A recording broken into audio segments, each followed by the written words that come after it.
त्रय आयुर्वेद। आज मैं आपकी आयुर्वेद को लेकर जो भी गलतफहमियां हैं उस पर चर्चा करूंगी।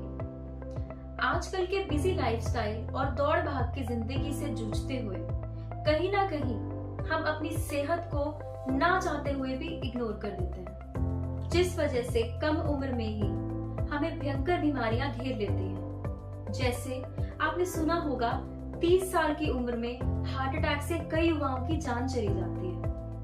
कैंसर तो जैसे हर 10 घर छोड़कर ही मिल जाता है। बीपी, शुगर, थायराइड, पीसीओडी जैसी बीमारियां तो घर घर का हिस्सा बन चुकी है। तो ऐसे में करें तो करें क्या? इसका समाधान आयुर्वेद में कई हजार वर्ष पहले ही बता दिया गया था।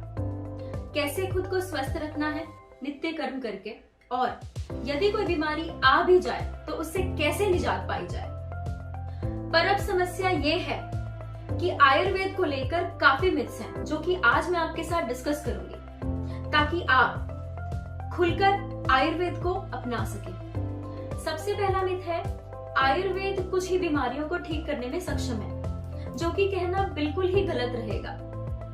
आयुर्वेद 5000 वर्ष पुराना एक ऐसा वेद है जहां जेनेटिक डिसऑर्डर्स भी बहुत ही अच्छे से एक्सप्लेन किए गए हैं। आज के टाइम पे लोगों को लगता है कि आयुर्वेद तो बस एक देसी जड़ी बूटी है।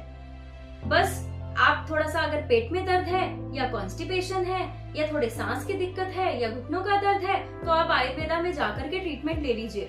बट ऐसा कुछ भी नहीं है। आपको मैं बता दूं कि आज के समय में आयुर्वेदा लीवर की problems, kidney failures, liver failures, यहाँ तक कि लंग्स रिलेटेड भी खतरनाक बीमारियों से लड़ने में आयुर्वेदा बिल्कुल सक्षम है। जहां मैं बात करूंगी हार्मोन्स की, हार्मोन्स में जैसे गायनिक इश्यूज हैं या थायराइड रिलेटेड प्रॉब्लम्स हैं या अदर हार्मोनल इश्यूज हैं, वहां पर भी आयुर्वेद ने एक बहुत ही ऊंचा मकाम हासिल किया है। तो मैं सबसे यही कहूंगी कि आयुर्वेद में जरूर जाएं, और अगर आपको थोड़ा सा भी डाउट है, अगर आपको ऐसा लगता है कि वहां पर इलाज पॉसिबल नहीं है, तो आप गलत हैं। इसके साथ ही अब हम बात करेंगे दूसरे मिथ की। हमारा दूसरा मिथ है आयुर्वेद वेजिटेरियन डाइट को प्रमोट करता है। ऐसा कुछ भी नहीं है। आयुर्वेदा में नॉन वेजिटेरियन डाइट की भी बहुत ही ज्यादा महत्वपूर्ण बातें बताई गई है। जैसे कि कुछ पेशेंट्स होते हैं, उनका बल बहुत ही ज्यादा कम होता है और उनको कहीं ना कहीं सेहत बनाने की जरूरत होती है। तो ऐसे समय में डॉक्टर्स उसकी अग्नि को बढ़ाकर, पहले हम उसका पाचन बढ़ाते हैं, पाचन बढ़ाने के बाद जब उसकी अग्नि सक्षम हो जाती है बल को बढ़ाने के लिए, तब आयुर्वेदिक फिजिशियन उसे गाइड करता है नॉनवेज लेने के लिए।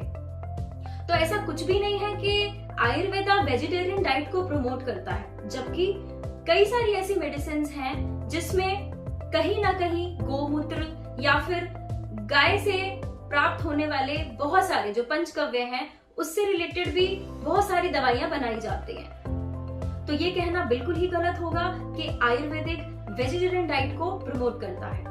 नॉन वेजिटेरियंस भी आयुर्वेद को अपना सकते हैं और खुद को सेहतमंद बना सकते हैं। तीसरा मिथ है पंचकर्मा बस एक मसाज है। बहुत सारे लोग आके बोलते हैं कि मैम हमें पंचकर्मा कराना है, आप तो सिर्फ मसाजेस ही करवाते हो, जबकि ये बिल्कुल ही गलत धारणा है।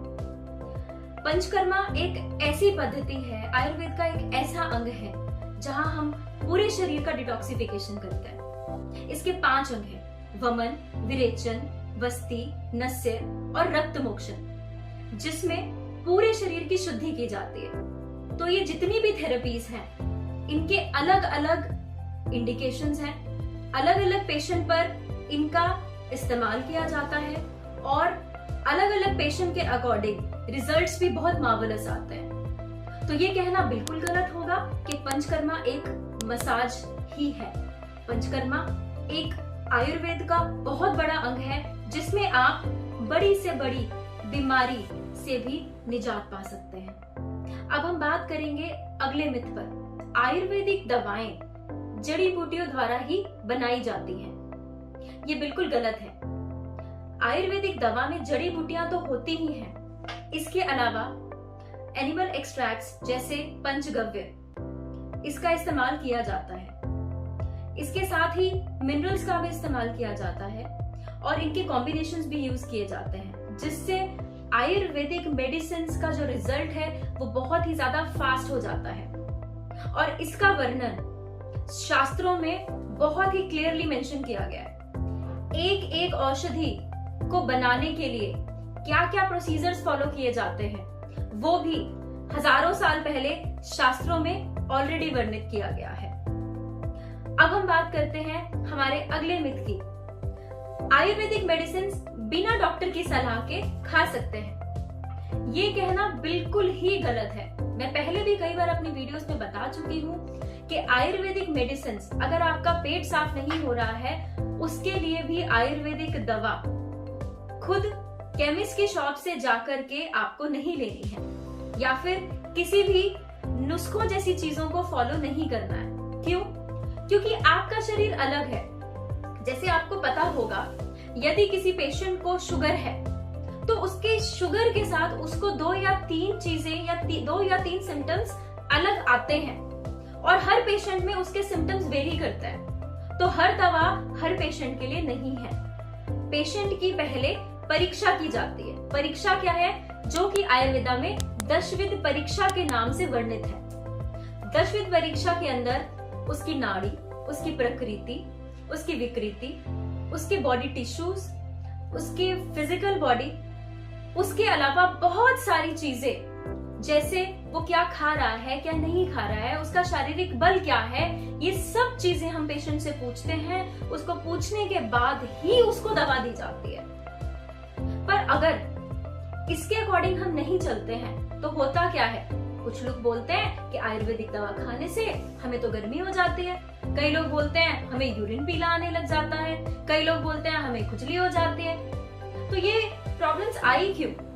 ये इसलिए आई क्योंकि आपने दवा खाई बिना एक ऐसे आयुर्वेदिक फिजिशियन को दिखाए जिसने आपका पूरा परीक्षण नहीं किया हो। आप दशविध परीक्षा से नहीं गुजरे। तो ये कहना बिल्कुल गलत है कि आप आयुर्वेदिक मेडिसिन बिना डॉक्टर के प्रिस्क्रिप्शन से ले सकते हैं। अब हम बात करेंगे अगले मिथ पर। कहा जाता है कि आयुर्वेदिक मेडिसिन इजीली खा नहीं सकता है। कहते हैं आयुर्वेदिक मेडिसिन तो बहुत कड़वी होती हैं, इसमें तो पाउडर्स होते हैं, हमारे गले में चिपक जाते हैं। तो ये कहना बिल्कुल गलत है।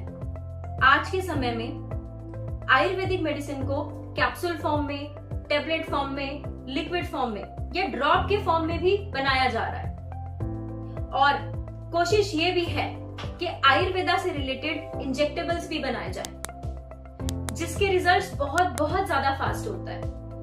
तो ये कहना बिल्कुल गलत है कि आयुर्वेदिक दवाएं अगर आप खाएंगे तो आपको कड़वा लगेगा या आप खा ही नहीं पाएंगे, क्योंकि टेक्नोलॉजी के साथ आयुर्वेद भी आगे बढ़ता जा रहा है और आपके लिए आयुर्वेदा कैसे इजी हो सके उसके भी पूरे यत्न किए जा रहे हैं।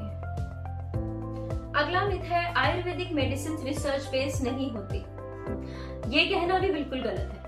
आयुर्वेदिक मेडिसिन की फॉर्मुलेशंस अच्छी तरह से वेल डॉक्यूमेंटेड रहती हैं। आयुर्वेदिक फॉर्मुलेशन और फार्माकोपियाज में आयुर्वेदिक मेडिकेशंस कई पेशेंट पर रेंडमाइज्ड ट्रायल पर डॉक्यूमेंटेड है। According to drug and cosmetic rule 1945, हर आयुर्वेदिक मेडिसिन का क्वालिटी कंट्रोल एंड स्टैंडर्डाइजेशन होना मैंडेटरी है। तो आप लोग बिल्कुल निश्चिंत रहिए, आयुर्वेदिक मेडिसिन बिल्कुल रिसर्च बेस्ड है और आप खुलकर इनका इस्तेमाल कर सकते हैं। अगले मिथ्स है आयुर्वेदिक मेडिसिन बहुत एक्सपेंसिव होती हैं, या फिर आयुर्वेदिक मेडिसिन में स्टेरॉइड्स होते हैं, या फिर आयुर्वेदिक मेडिसिन के भी साइड इफेक्ट होते हैं। तो इस तरह के मिथ्स बिल्कुल गलत है। सबसे पहले हम बात करेंगे इसमें एक्सपेंसिव की। आयुर्वेदिक मेडिसिन बिल्कुल भी एक्सपेंसिव नहीं होती है, क्योंकि अगर मैं बात करूं, आपको अगर शुगर है तो शुगर आपको होने के बाद आपको जिंदगी भर दवाई खानी पड़ती है, और अगर आप जिंदगी भर अपनी दवाई का खर्चा गिनेंगे तो वो लाखों में होगा। पर हाँ, अगर आप आयुर्वेदा में जाएंगे और शुरुआत में ही अपना इलाज करेंगे तो हो सकता है 2 या 3 महीने में आप बिल्कुल ठीक हो जाएं। और क्या आपको लगता है ये महंगा होगा? बिल्कुल भी नहीं। पर हाँ, अगर आपको कोई भयंकर बीमारी है, कोई बड़ी बीमारी है या कैंसर जैसी बीमारी है, तो आपको कहीं ना कहीं भस्मों का उपयोग करना पड़ेगा। हीरे की भस्म, सोने की भस्म, चांदी की भस्म, इस तरीके से कई सारी भस्मों का इस्तेमाल करना पड़ता है, जिसको बनाने में बहुत समय लगता है और उसको इस फॉर्म में बनाना पड़ता है कि वो आपके बॉडी में इजीली जा सके और कोई भी किसी भी तरह का नुकसान ना कर सके। तो उस बनाने की विधि के लिए जितना समय लगता है या फिर उसके लिए जो भी प्रयोजन करने पड़ते हैं, सिर्फ इन वजहों से ही वो एक्सपेंसिव होते हैं। पर हर बीमारी के लिए ऐसी दवाओं का इस्तेमाल नहीं होता, वो बहुत ही कम है। पर आपको तो पता ही है, कोरोना की सिचुएशन में ऐसे ऐसे इंजेक्शन भी हैं जिनकी कॉस्टिंग 50 से 60 हजार की है। और अब तो WHO ने ऐसी मेडिसिन के लिए बैन भी कर दिया है कि वो मेडिसिन तो देनी ही नहीं थी। तो आप खुद सोच सकते हैं कि आपके लिए क्या सही है और क्या गलत है।